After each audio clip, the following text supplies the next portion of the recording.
Alors, on se retrouve pour un moment un peu délicat, c'est pour faire 3 cartes de condoléances. Donc, je vous propose plusieurs modèles, toujours en fait avec la même base, ce sont ces cartes actions. Et à chaque fois, je découpe un petit carré qui est un petit peu plus petit, j'enlève 0,5 sur le format des cartes actions et je travaille directement dessus. Donc, c'est 3 modèles qui sont très simples et voilà, moi je pense que pour les cartes de condoléances, il faut rester vraiment très sobre et ne pas chercher à laisser éclater sa créativité, c'est pas le moment. Là, je vous montre par exemple, j'avais une carte avec des ronds à faire, et j'ai l'autre dice avec les ronds. Et non, je reste vraiment que sur une base très très simple. Voilà, il faut pas chercher à vouloir se servir au maximum de son matériel. On reste assez simple. Donc je fais une sélection en amont de mes papiers. Pas forcément que dans le noir. Là, vous voyez, ce bloc est bleu, mais je vais plutôt sélectionner les papiers bleu foncé. Il y avait un magnifique papier effet marbre. Je me suis demandé si c'était de bon goût. Voilà, marbre pour des cartes de condoléances. Bon, bref, le clin d'œil est pas terrible, quoi. Là, j'ai ce bloc aussi de papier gris qui peut être un peu tristoun, comme ça, quand on pense à du scrap. Mais en fait, je me sers malheureusement beaucoup pour les cartes de condoléances. Mais je voulais aussi vous montrer ce bloc-là, qui là pour le coup est aussi dans les noirs et blancs, donc comme les mêmes teintes que l'autre, mais qui n'est pas du tout adapté. On est sur des motifs beaucoup trop fun, en fait, voilà. Donc voilà, faut faire quand même très très attention. Là, j'ai ces motifs qui sont un peu plus dans les marrons, qui sont pas mal aussi. Voilà, donc avec des dessins très classiques, hein, des choses là, moi voilà, j'ai des arabesques, peut y avoir bien sûr du feuillage, tout ça. Donc je vous montre un petit peu tout ça.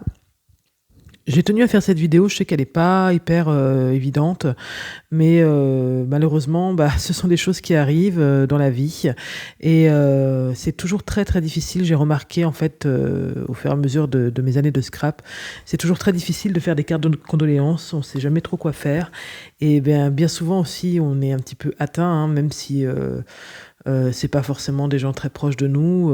Si c'est très proche, forcément, c'est une catastrophe. Hein, mais voilà, ça nous touche aussi. On veut pas être maladroit. Donc voilà, je me suis dit que ça pouvait aider.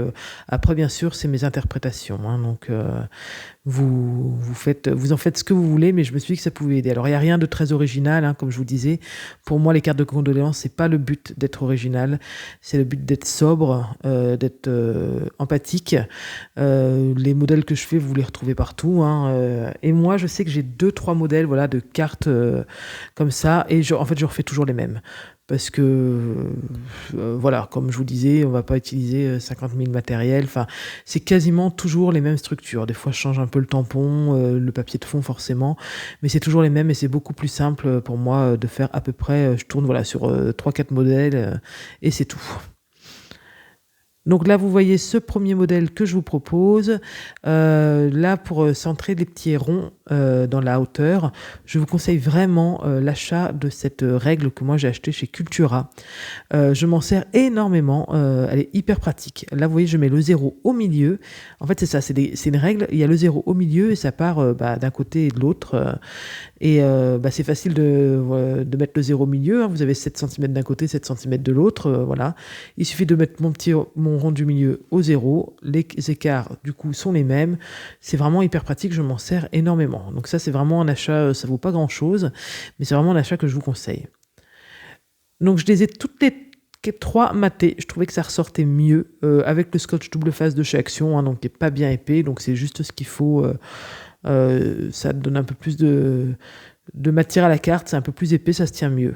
Donc voilà, celle-là elle est matée. Le papier que je me suis servi, c'est le même que le papier avec les 3 ronds.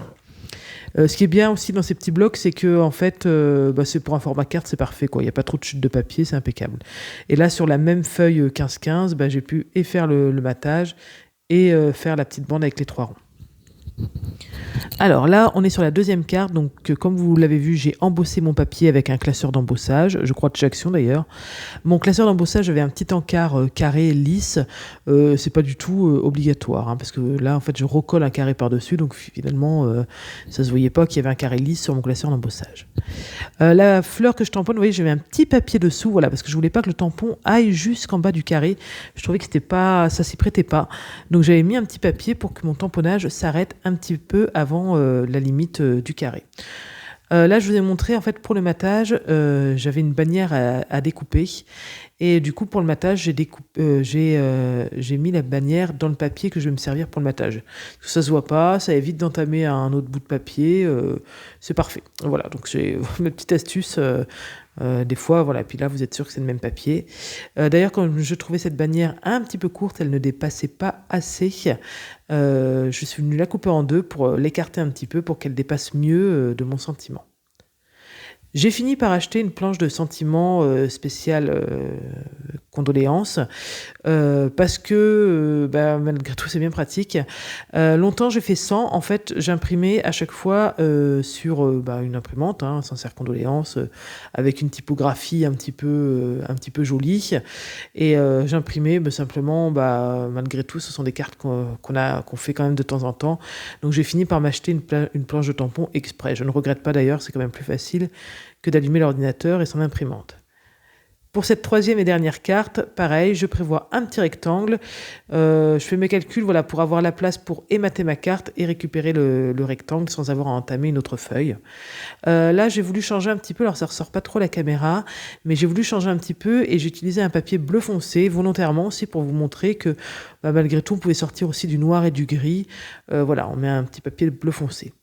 Là aussi, mon tamponnage est un petit peu long, donc du coup, j'ai d'abord imprimé mon sentiment, je le recouvre de papier, et comme ça, mon tamponnage, voilà, il va y avoir un petit écart avec mon sentiment, ça va pas venir se chevaucher, tout simplement.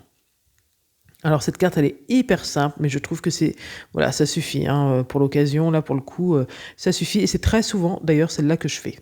Après, je change de tampon, tout ça, mais c'est un peu ce principe-là. Une bande de papier, matée de la même façon, pour rappel, et puis un tamponnage végétal par devant.